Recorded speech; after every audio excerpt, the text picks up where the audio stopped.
దేవతలు కొలుపులు చేయడం ఈ మధ్య తగ్గింది, కానీ ఒక 40-50 ఏళ్ళ క్రితం చాలా ఎక్కువ ఉండేది. మా చిన్నతనంలో మశూచి రోగం కూడా మా ఊళ్ళో ఉండేది. మశూచి రోగం అంటే స్మాల్ పాక్స్ అని పిలుస్తాం కదా. గ్రామాలు వెంటబడి తిరిగి ఆ కాలంలో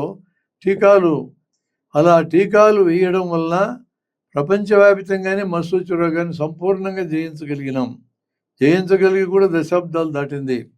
అందువల్ల మన పెద్దవాళ్ళకి చూస్తే ఈ చేతి దగ్గర 2 మచ్చలు ఉంటాయి. అది ప్రైమరీ వ్యాక్సినేషన్. తర్వాత 4-5 ఏళ్ళైనాక ఇక్కడ చేతి దగ్గర 2 మచ్చలు వస్తుంటాయి. ఇవి మచ్చలు ఏర్పడవు. స్కూల్కి వచ్చే స్థాయికి టీకాలు వేస్తారు, 2వ లెవెల్ టీకాలు అవి. ఈ టీకాల ద్వారా జబ్బును పూర్తిగా జయించాం. అప్పట్లో నమ్మకం ఏముండేదంటే పోలేరమ్మ అనేది రోగం పేరు. పోలేరమ్మ రోగం రాకుండా పోవాలంటే పోలేరమ్మ దేవతకి మనం కొలుపులు కొలవాలా. జనమందరం ఊరి చివరికి చేరి అక్కడే వంటలు వండుకొని అక్కడే తిని అక్కడే జంతు బలులు ఇచ్చి ఆ జంతువులను కోసుకొని తిని వెళ్ళాలా.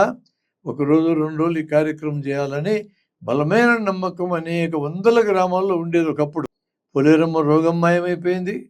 పోలేరమ్మ రోగంతో పాటు పోలేరమ్మ కొలుపులు మాయమైనవి.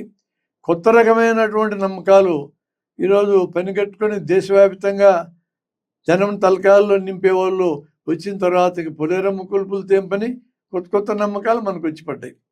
మనం వినాయక చవితి ఏదో చిన్న పూజలు చేసుకుంటాము, పుస్తకాలు అక్కడ పెడతాము, శుక్లాంబరధర్మను పద్యం పాడతాం, అట్లుండేది మా చిన్నతనం. కానీ ఈరోజు అట్లా కాదు కదా.